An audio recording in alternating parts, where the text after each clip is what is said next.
Alors l'hôpital public est financé par un système, principalement par un système qui s'appelle la tarification à l'acte, la T2A,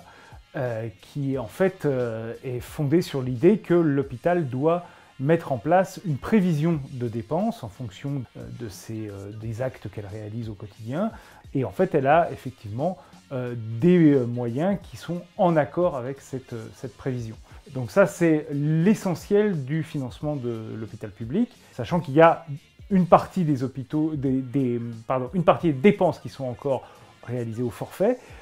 et que le gouvernement s'est engagé à réduire la part de cette tarification à l'acte dans l'avenir de 75 à 50%.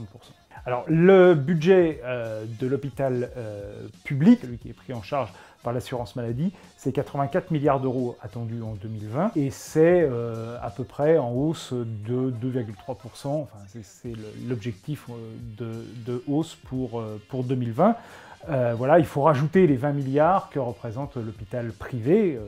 à but lucratif, donc qui vient en plus. Et si l'on regarde les dépenses hospitalières par habitant, ça représente à peu près la moitié de l'ensemble des dépenses de santé de chaque Français.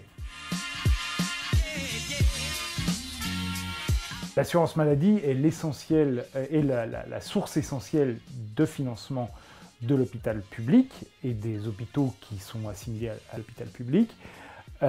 Et donc c'est par le système des cotisations et en partie par certains impôts comme la CSG que l'hôpital public est financé aujourd'hui en France. Le budget de l'hôpital, donc, c'est 84 milliards sur un budget de santé globale de l'assurance maladie qui est autour de 200 milliards et un budget de l'ensemble de la sécurité sociale qui est d'environ 512 milliards. Donc l'hôpital public, ça représente environ 39,5% des dépenses de l'assurance maladie et 16,5% des dépenses de toute la sécurité sociale, donc incluant les autres branches de la sécurité sociale, principalement les accidents du travail et surtout l'assurance vieillesse.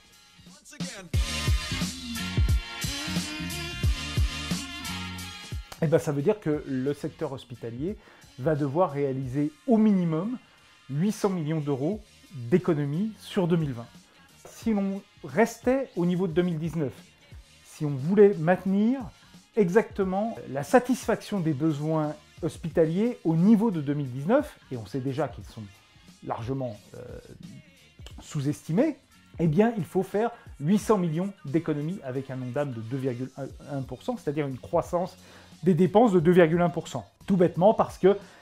il y a une croissance naturelle des dépenses qui est liée effectivement à la démographie française, à l'évolution des pathologies, à l'évolution, à l'entretien des bâtiments, à l'entretien du matériel, etc. Et que tout ça fait qu'on est sur plutôt une augmentation de 3 à 4% des besoins rien que dans l'hôpital. Et effectivement, si on place l'objectif à 2,1%, à ce moment-là,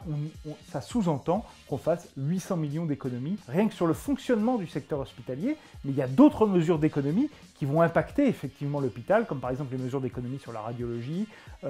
sur la biologie, sur tous ces autres secteurs-là, qui concernent à la fois la médecine de ville et la médecine hospitalière.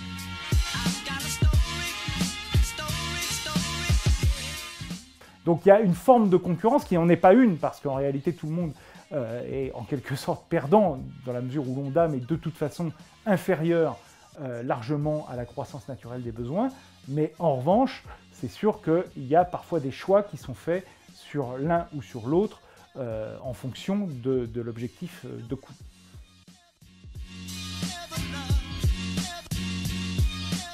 C'est pas la fin de l'hôpital public en tant que tel, mais ce qui est certain, c'est qu'aujourd'hui, la logique dans laquelle le gouvernement est installé, c'est clairement une logique de marchandisation de l'offre hospitalière. L'offre hospitalière doit être en accord avec d'abord un système de coûts et un système de recettes et de dépenses qui a sa propre cohérence. Ce n'est pas un système qui est basé uniquement sur les besoins de la population, des personnels soignants, des médecins, etc. C'est un système qui est fondé sur les coûts, et ça de plus en plus. Et effectivement, dans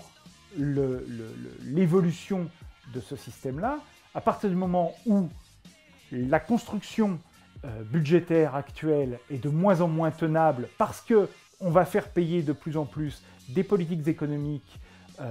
d'État au système de santé et au système de sécurité sociale, à ce moment-là, on va être tenté de plus en plus, pour les hôpitaux les moins performants, pour ce qui est le plus cher,